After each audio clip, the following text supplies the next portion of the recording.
First year of sales were 1964 and we sold $8,000. We made a $240 profit. Today, his company Nike has grown in $30 billion in sales last year. Michael Jordan in the NBA. Thanks to Shopify for sponsoring this video. Phil Knight suddenly woke up. He'd just been having a nightmare where his life had no purpose. Except, it wasn't just a dream. This was his reality. Unsure what to do with his life, Phil went to the University of Oregon, where he studied journalism and developed his interest in running. It was here that he met with the track coach Bill Bowerman, a famous coach in America who trained Olympic athletes. Phil trained under Bowerman as a middle distance runner, and the two men struck up a great friendship. They didn't know it at the time, but that friendship would later become the foundation of the biggest sports company in the world. But we'll get to that. After graduating with a journalism degree in 1959, Phil was still very confused about what to do with his life. Deep down, he'd wanted to become an athlete, but at 24 years old, he had to admit it. The dream was dead. Despite all the lessons and training at college, he just hadn't got to the level needed. And now, he felt lost. Phil even enlisted in the army and completed a year of service, thinking that might give him a sense of direction. It didn't. He was left frustrated and angry. So after the army, Phil enrolled in the Graduate School of Business at Stanford University, and it was here at Stanford that he finally found his calling. Whilst working on an assignment to invent a new business, Phil had an idea that would change his life forever. On a piece of paper, he wrote, "Can Japanese sports shoes do to German sports shoes what Japanese cameras did to German cameras?" You see, Phil had noticed how two Japanese camera companies, Nikon and Canon, had replaced German cameras in the market, which used to be much more dominant. And he wondered if the same thing could happen with running shoes. Now at the time, two German companies, Adidas and Puma, were the leading running shoe brands in America, and they had a very strong hold of the market. But Phil had heard the Japanese were experimenting with some new shoe designs, and he also knew that it would be cheaper to produce shoes in Japan as well. So Phil got extremely invested in this assignment for his business class, and genuinely started to believe that there was a great business opportunity here to import Japanese shoes into the American market. But when Phil presented this to the class, nobody else seemed to see it that way.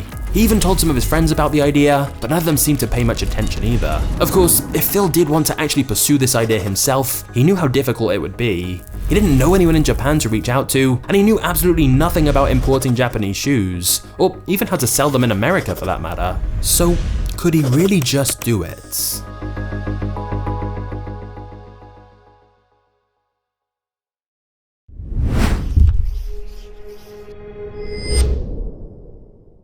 After graduating from business school in 1962, Phil found himself back at home living with his parents. That familiar feeling was back, that his life was just passing him by, and he needed to do something meaningful. One day, Phil finally decided he couldn't just keep waiting for some magic opportunity, and he had to go and create an opportunity for himself. So Phil and one of his friends decided to take a long trip to go traveling around the world. Phil had stayed obsessed with his idea of bringing Japanese shoes to the American market, and so he figured as part of the trip, he would visit Japan to see if he could make his crazy idea into a reality. But first, they visited classic European cities, backpacked through Asia, and even stopped in Greece, where Phil saw the Temple of Athena Nike, dedicated to the goddess of victory. Phil and his friend then went to Hawaii, and that's where things changed. Phil and his friends surfed, relaxed on the beach, and loved the whole place so much, they ended up getting jobs in Honolulu selling encyclopedias door to door, simply so they could afford to stay in this Hawaiian paradise a little longer. However, Phil was pretty shy and didn't do well at the sales job at all, and eventually he decided he'd done enough relaxing and it was time to leave. His friend had met a girl and stayed behind though, so Phil said goodbye and continued his trip alone. And Phil already knew exactly where he wanted to go next. It was time to get serious about his dream. It was time to go to Japan.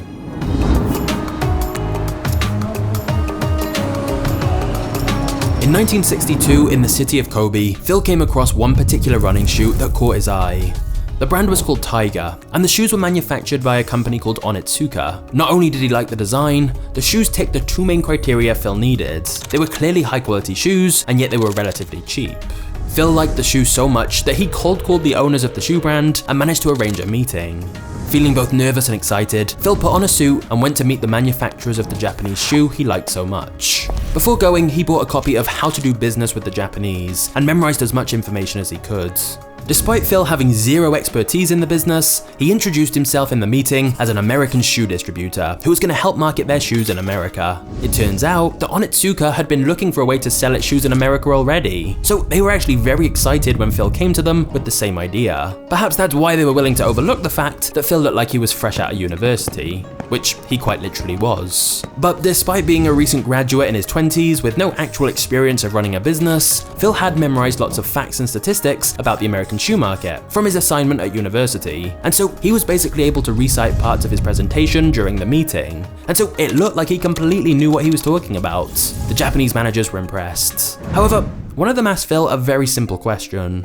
What's the name of the company you're from? Phil suddenly felt his heart beating faster. Of course, the truth was, Phil didn't have a company name because he didn't actually have a company yet. He just had this crazy idea to import Japanese shoes to America. Phil's mind started racing. For a split second, he felt completely out of his depth and just wanted to be back home with his parents. And that's when his mind suddenly flashed to the blue ribbons from his childhood that he used to have hung up on his wall. After a second pause, Phil replied, "Gentlemen, I represent Blue Ribbon Sports of Portland, Oregon." He just kind of blurted the name out of nowhere, since in truth, he'd never expected to get this far. But after inventing a company name on the spot, Phil could feel his confidence increasing. He went on to explain the size of the American market and how Onitsuka's Tiger shoes were different to what they had in America, meaning there was a huge opportunity if Onitsuka and him teamed up. The Japanese company was so keen, they basically began pitching Phil and asked him if he would be their distribution partner in the US, to which Phil obviously agreed. And then he asked them to ship over some samples to his address in America. It seemed like Phil's crazy idea was about to become a reality.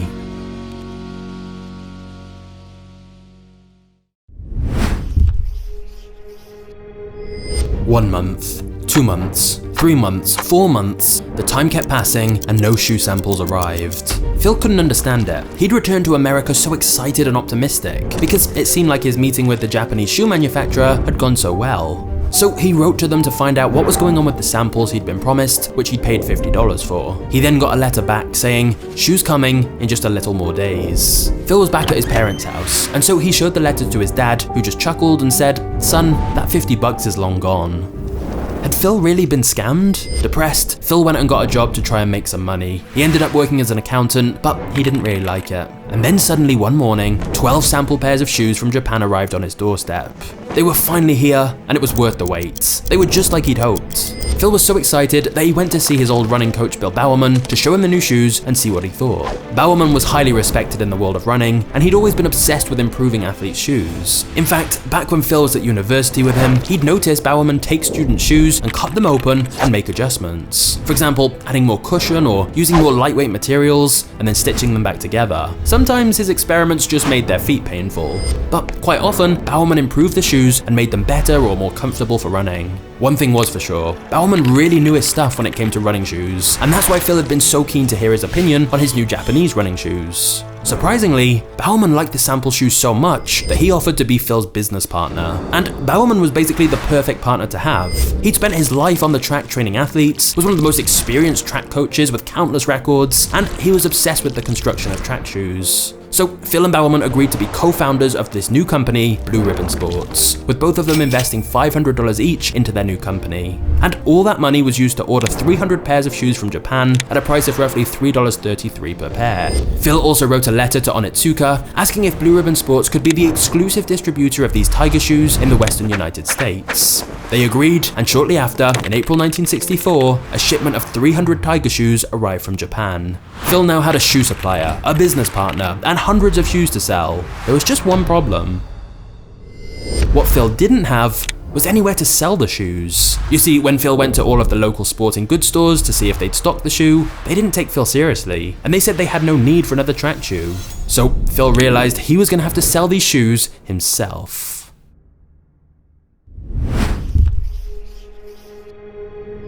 Phil had 300 pairs of shoes to sell, so he began going to track meets and running clubs and started selling the shoes from the trunk of his car. He would enthusiastically show the shoes to runners, coaches, and fans at the running track. His commitment and drive, together with Bowerman's connections, saw them sell out all 300 pairs within just 3 months. It was interesting, because in the past when Phil had tried sales, he'd failed horribly, but that was when he was selling encyclopedias door to door. When it came to these running shoes, selling them seemed strangely easy, and Phil felt that was because customers could sense his personal belief in the product. His conviction that these shoes genuinely were better than alternatives made people want to buy them. Plus, clearly there was demand for these high quality shoes at an affordable price, as by the end of their first year, Blue Ribbon Sports had sold $8,000 worth of shoes. And so Phil used the money he'd made to order 900 more pairs from Japan. Shortly after this, they recruited some sales reps, mostly ex-runners who shared their vision of what the company was trying to do, and who solely worked on commission. They'd get $2 for every pair of shoes they sold, and so they drove all over America to every high school and college track meet they could. This success allowed Phil to get a business loan from the bank, so they could move Blue Ribbon Sports out of Phil's parents' basement and into its first real office. However, since Bowerman still had a full-time job, Phil decided to hire the company's first full-time employee, Jeff Johnson, the man who would later go on to come up with the company's iconic name, Nike. But for now, they were still called Blue Ribbon Sports. And with sales rising rapidly, in 1966, they were able to open their own retail store to sell their shoes. A clever move they made was they designed the store to be a sanctuary for runners, a place they could hang out and talk and browse shelves full of books related to running, which helped them attract a lot of attention to the store. And whilst Phil and the new employee Johnson worked on the business side of the operations, Bowerman was handling the creative side of things. For example, Bowerman began to tinker with the shoe designs. Once a shipment arrived from Japan, he would take a few shoes and rip them apart to see how they were designed. Once he'd studied the shoe, he would make notes on how to improve them. These notes were then sent to the manufacturer in Japan, asking for changes to be made before the next shipment. You could say that Bowerman was basically now designing Onitsuka's shoes for them. Around this time, Bowerman also started coaching popular runners and future Olympians, helping to build their brand further and sell even more shoes. And not just that, but Bowerman almost single-handedly made jogging popular. You see, back in the 60s, jogging was not a mainstream exercise at all, but Bowerman wrote a book about it that surprisingly sold over 1 million copies and helped kickstart the popularity of jogging, which of course meant more people were in need of jogging shoes. And what better place to buy them than the company of the man who'd popularized jogging in the first place. In fact, one of Bowerman's shoe designs, called the Cortez, became the highest selling shoe in 1969, with Blue Ribbon making a total revenue of around $300,000. So, business was booming, and everything seemed to be going great between Phil's company Blue Ribbon Sports and Onitsuka in Japan. Together, they'd created a partnership that brought success to both parties. But what Phil didn't know was that Onitsuka was planning to stab them in the back.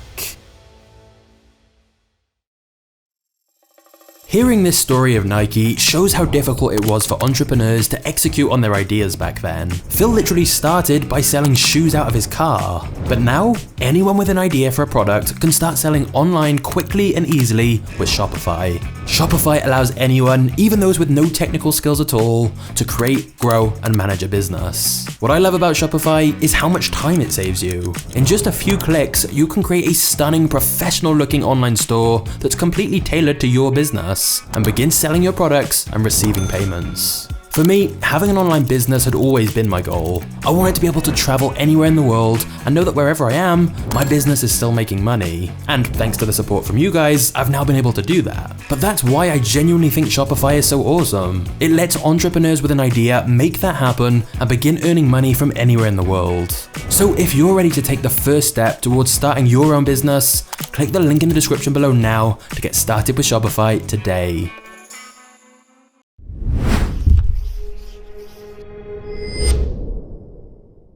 Phil asked Onitsuka if Blue Ribbon Sports could be the exclusive distributor for Tiger shoes across all of America, not just the West like previously agreed. But they initially said no, because they didn't think Phil's company was big or established enough to handle that, and they wanted someone with offices on the East Coast. On the spot, Phil immediately said, "But we do have offices on the East Coast." In reality, they didn't. But Onitsuka believed Phil and was impressed that Blue Ribbon seemed like a much bigger company than they'd initially realized. So they struck a deal for Blue Ribbon to be the exclusive US partner for the Tiger brand shoes, and Phil ordered 20,000 more pairs. The executive from Onitsuka told them he'd ship them to Blue Ribbon's East Coast office, which of course they didn't really have. So after the meeting, to try and raise money for these new offices, Phil sent out flyers advertising the chance for people to invest in Blue Ribbon Sports. They said it was a fast-growing shoe company looking to expand and people could buy shares. They then sat back and waited for people to invest. but nobody at all responded. It was humiliating, and also extremely worrying that nobody seemed to believe in the potential of their business, as nobody at all wanted to invest their money. The only money they did get was from the parents of one of Blue Ribbon's early employees, Bob Waddell. His parents knew the company desperately needed cash and offered to put in $8,000, which was literally their entire life savings. It drained their balance to almost zero and put them in a very difficult financial situation, but they wanted to do what they could to give the company the best chance of survival. Phil didn't want to take their money, but the banks were refusing to loan him anymore, and so he had no other real choice. On the plus side, Phil and Bowerman both loved the shoes created by Onitsuka. They respected the quality of the Japanese brand, and of course it seemed win-win for both sides, because thanks to their company Blue Ribbon Sports, Onitsuka had now become a formidable brand in the United States. So Phil understandably thought that the future of his company was with Onitsuka, but the truth is, they had some problems, and they were about to get even bigger. You see, the initial success of Blue Ribbon Sports had led to the rapid opening of new stores, which often left Phil in a risky situation where he constantly had to worry about cash flow to support the increase in stores and employees. Phil had to get more facilities, hire more staff, and order more shoes. The Cortez, for example, had quickly become one of the most popular shoes in America, and they were selling out faster than they could keep up with. So Phil repeatedly tried to have Onitsuka send the shoes faster to meet the demand, but the Japanese brand continued to send them at the same pace. It was only later that Phil found out that Onitsuka had been selling to their Japanese customers first as their priority and simply importing whatever was left over to the US. It was unfair, but there wasn't really much Phil could do. To compound the situation, Onitsuka was slow to produce the suggestions and innovations that Phil and Bowerman shared with them, and sometimes they completely ignored their suggestions, which infuriated Bowerman, who'd been working hard on new designs and improvements. So, hoping to improve the situation with their supplier and discuss renewing their contract, Phil arranged another in-person meeting with a representative from Onitsuka, a man named Kitami. But the meeting was strange. Kitami said Blue Ribbon sales were disappointing and didn't seem that interested in renewing a long-term deal with Blue Ribbon. Phil couldn't understand it. He felt his company had definitely earned the contract extension. After all, Onitsuka's success in the United States was down to Blue Ribbon Sports. They'd introduced the Tiger brand in America, and sales were growing every year. Phil even showed them a survey that revealed that 70% of American runners wore or owned one of their shoes. Not to mention that Bowerman had helped improve their shoe designs. Phil had already been a little suspicious that Onitsuka was planning to make partnerships with other distributors, and it was becoming increasingly clear that something wasn't right. So when Kitami left the room, Phil took a folder out of his briefcase. It contained a list of 18 athletic shoe distributors across the US, and a schedule of appointments to meet with them. It was now clear that Onitsuka was secretly plotting to replace Blue Ribbon and find a new distributor. From their perspective, now that they'd gained a significant foothold in the United States, thanks to Blue Ribbon's efforts, the Onitsuka executives decided that they needed to move on to more experienced distributors to expand and increase their revenue. Phil was outraged, but most of all, he was hurt. He confronted them about this and pointed out they still had a contract in place for at least another year. However, the Japanese brand then gave Phil an ultimatum. Either we buy 51% of Blue Ribbon Sports, or otherwise we make deals with other distribution partners. Phil Knight immediately rejected their offer to buy his company. He didn't want to sell, and he couldn't believe this was happening. But Phil knew there was really only one way forward now. If Onitsuka was going to start partnering with other American distributors, then it was time for war.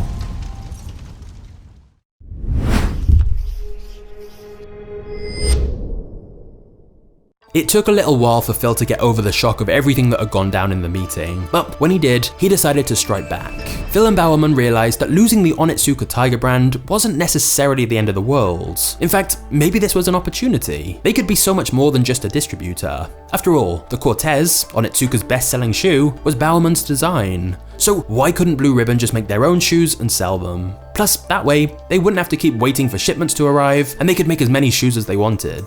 So, the two co-founders gathered the whole team together and began working on creating their own original shoes, instead of selling Onitsuka's Tiger shoes. But first, they needed a new name. Phil initially wanted to call their new brand Dimension 6, but pretty much nobody else liked that name. And then Jeff Johnson, their first employee, said an idea had suddenly come to him in a dream the previous night. Let's call it Nike. Phil just looked at him blankly and said, "What?" It's the Greek wing goddess of victory, Johnson explained. Phil thought back to the temple he'd visited whilst traveling. He had to admit, the connection to victory certainly made a lot of sense for a sports brand. But the truth was that Phil himself actually wasn't that keen on the name Nike at first. But the problem was, they were running out of time and had to decide on a name right now, because they needed to start making plans for their new shoe brand as soon as possible. So, left with few other options, Phil agreed to go with the name Nike.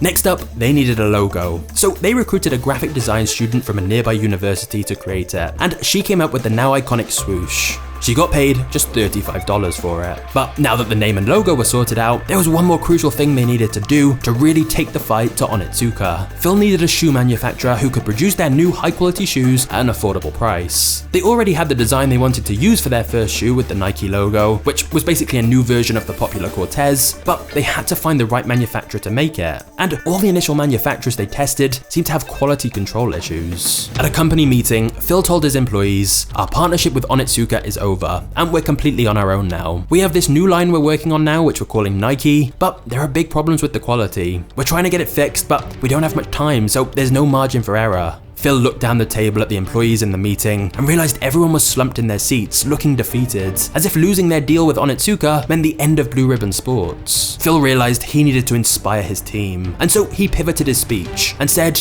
"So, in other words, this is the moment we've been waiting for."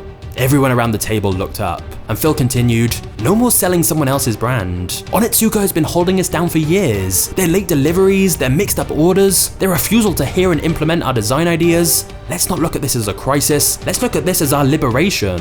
As Phil stopped speaking, he could sense a wave of relief around the table. The mood had changed after Phil's speech, and the employees felt that maybe, just maybe, this wasn't the end of the company at all. They all got to work on how they could make this new Nike brand successful, and how they could partner with the right manufacturers. Although Phil made sure he didn't make the same mistake he'd made with Onitsuka, so rather than committing to just one manufacturer, he established a network of manufacturers which gave him full control over production. That wasn't quite the end of their dealings with Onitsuka though, as they actually sued Blue Ribbon Sports, claiming starting this new Nike brand breached their contract, which stated Blue Ribbon would only sell Tiger shoes. Phil then countersued that Onitsuka had actively been trying to break its exclusivity deal with Blue Ribbon Sports, and in the end, both parties eventually settled and went their separate ways. In 1971, the company Blue Ribbon Sports officially became Nike, and by this point, the company had crossed $1 million in sales per year. And from then onwards, Nike's expansion skyrocketed as they began to grow into the most famous sports brand we know and recognize today.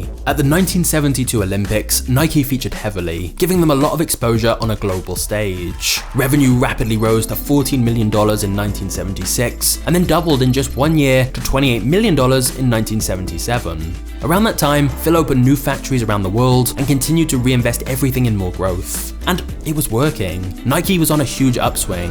They weren't only gaining market share, but they were also fast becoming a fashion statement. However, their success was being envied by a lot of American brands who were watching very closely, waiting for the moment to strike the company down.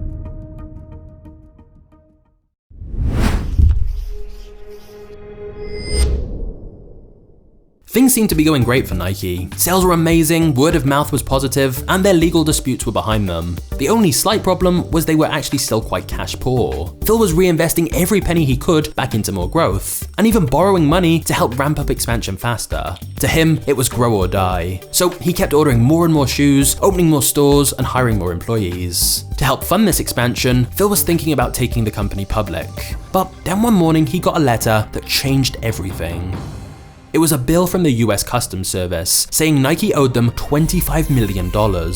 At first, Phil thought it must be a joke or some strange mistake. If they actually did owe $25 million to the government, they'd be out of business. It would all be over just like that, everything they'd worked for. After a few phone calls, it soon became clear that the bill was completely real, and the actual reason behind it was something surprisingly sinister. What had happened was that Nike's American competitors, Keds, Converse, and a few small factories, were getting scared of Nike's popularity and growth. They saw Nike as a threat that could potentially shut them out of the market. So they'd sent representatives to Washington and lobbied the customs office to effectively put a stop to Nike's growth by enforcing something called American selling price. ASP was an archaic rule from before the Great Depression that said if there was a shoe manufactured by a company in the US, then anyone importing a similar shoe from abroad must pay an import duty of 20% of the competitor's selling price. The whole idea behind this law was to promote nationalism and essentially prevent companies from importing products that could be made in America, and Nike's competitors had lobbied the federal government to enforce this old rule. You see, because Nike wasn't manufacturing its shoes in America, but in Japan, their competitors realized all they needed to do was make a copy of Nike's shoes and make them extremely expensive.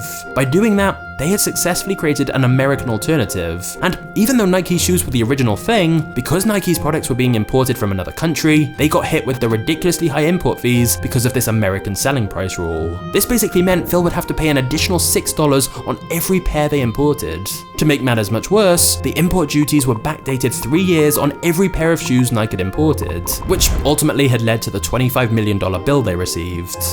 Phil knew there was no way Nike could pay that much money. It would bankrupt them. There was only one option, and that was to fight. Phil hired one of the best lawyers he could find, and for 3 brutal years, Phil went neck and neck with the customs office and the likes of Converse and Keds in court. Nike also produced a TV commercial telling their story and explaining what was happening to them to try and get customers fired up and on their side. And it worked. Nike's competitors and their accomplices in the government realized Nike were going to fight this with everything they had, and in the end, they reached a settlement of $9 million instead of $25 million. Phil still thought this was outrageous, but in those 3 years the legal battle had been going on, Nike had grown tremendously, and their sales had reached a whopping $440 million, so they could now afford to settle and put the whole thing behind them. It had been another close scare, but the company had now made it through stronger than ever, and now it was time for some very good news.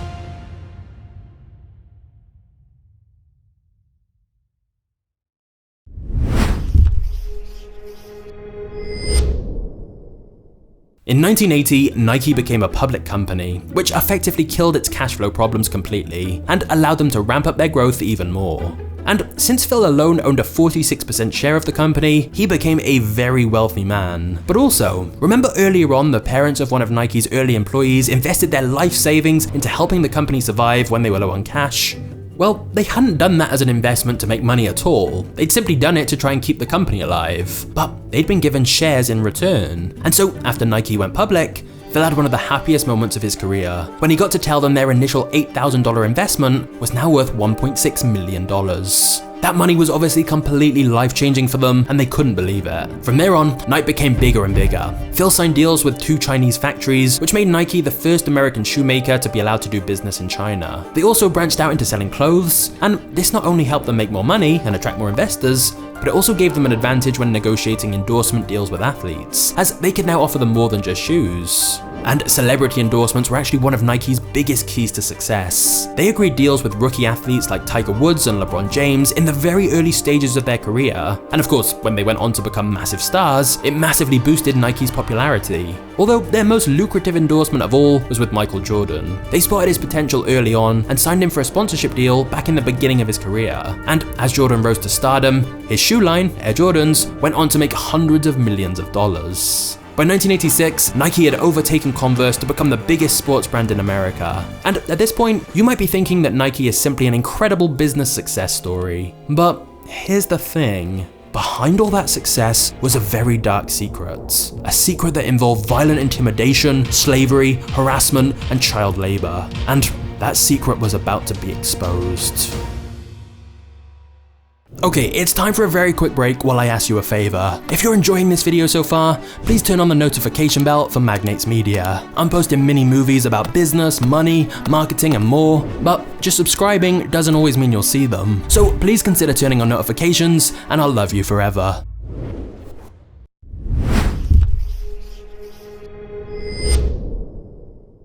It was 1991, and everyone working at Nike was having a normal day when American labor activist Jeffrey Ballinger published a report that nearly destroyed Nike's entire reputation. In his film, Behind the Swoosh, he claimed that Nike secretly used child labor and that the company exploited people living in underdeveloped countries. The video claimed that workers in these countries were forced to live in slums or near open sewers where they shared toilets and bathwater with over 100 different families. These workers were then cramped in factories which were often housed in damaged buildings that posed fire risks. During their work hours, they were denied access to drinking water or toilets, and at the end of the day, after which they'd gone through all this inhumane treatment, they were paid a meager sum of $1.25. Then, in 2001, a BBC documentary uncovered use of child labour and poor working conditions in a Cambodian factory used by Nike. The document focused on 6 girls who all worked 7 days a week, often 16 hours a day. All of these claims led to a lot of backlash, with many students and activists around the world participating in protests against Nike. Some people called for a boycott of all their products, and several universities cut ties with the shoe brand completely. Sales dropped, and Nike's stock fell by 15%, with the company being portrayed in the media as a company willing to exploit workers and deprive them of their basic wages needed to sustain themselves. Phil Knight had always been in a position where him and his company were the good guys, but this time, he was the bad guy. It was a different challenge, and he responded by promising he would personally ensure conditions at Nike factories improved around the world. After that, Nike spent the next decade trying to fix its reputation. Of course, the truth is, the company was basically founded on the principle of finding cheaper labor abroad in order to be able to make good quality shoes that were cheaper than competitors. But to be fair, Nike definitely did make changes to significantly improve conditions for overseas workers, and many human rights activists have acknowledged their efforts to minimize these problems. But allegations never fully stopped. A 2005 report by the company found that workers in up to half of its factories were still forced to work 60-hour weeks, made less than minimum wage, or were denied the use of bathrooms and drinking water. And even more recently, in December 2021, the European Centre for Constitutional and Human Rights filed a criminal complaint against Nike and other brands, alleging that they benefited from the use of forced labour in China. Now, to be fair and give the other side to this, Phil would argue that those factories involved in these scandals weren't actually Nike's, they just rented them along with other tenants. So Nike wasn't directly controlling these factories, they just made deals with them. And whilst that's not an excuse, Phil is right that singling out Nike for using sweatshops misses the bigger picture, which is that countless multinational companies use overseas labour with very questionable conditions in parts of their supply chains. Many of the items we all use every day were quite possibly produced with cheap labour in terrible working conditions. If making videos for this channel has taught me anything, it's that if you look into almost any business deep enough, you're gonna find a darker side. But what's particularly interesting about Nike is how they've managed to turn controversy into profits.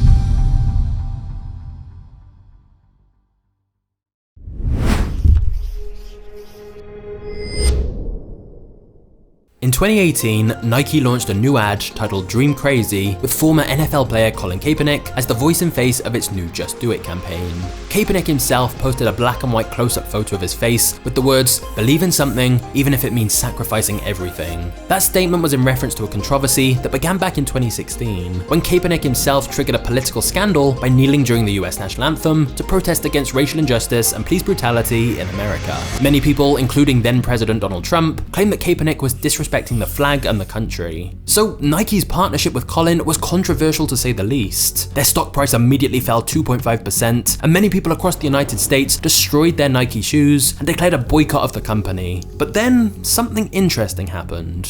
A lot of people who shared the same sentiment behind the theme of Nike's ad came on their side, and many people started buying and wearing Nike's products as a show of support. Thanks to the controversial and bold marketing move, Nike got more attention than ever and broke many records, gaining $6 billion in brand value, $163 million in media, and an additional 31% bump in sales. The campaign also earned Nike its first Emmy Award since 2002 for the most outstanding commercial of 2019.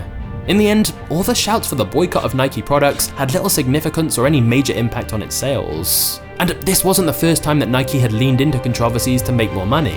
In 1988, Nike released its first Just Do It campaign. The campaign touched on the subject of ageism, featuring an 80-year-old marathon runner who ran 17 miles every morning. Then in February 1995, Nike released a Just Do It campaign which featured a HIV-positive runner. So why does Nike take risks in their ads that they know will create some controversy? Well, the reality is, Nike have an experienced marketing team that assess the risk versus reward and makes a calculated decision. In the case of ads like these, they weighed up the costs and believed that the benefits were worth it. And whilst many other factors obviously affect sales, it's clear that their ad campaigns have played a huge role in the company's success. Between when the first Just Do It campaign launched in 1988 to 1998, Nike increased sales from $800 million to $9.2 billion. However, after 40 years, Phil stepped down as CEO. His story is pretty remarkable. Starting out as a kid with no experience, heading to Japan to try and make his crazy idea a reality, and ultimately building the biggest sports brand in the entire world. But what about you? What's your crazy idea? Because if one thing is clear from Phil's story, it's that the timing is never perfect. Sometimes you've just got to take the leap of faith. Or, in the words of Nike, just do it. And if you want some more business stories and lessons to inspire you, check out this video right here next that I think you're really gonna like. I'll hopefully see you there. Thank you for watching. Cheers.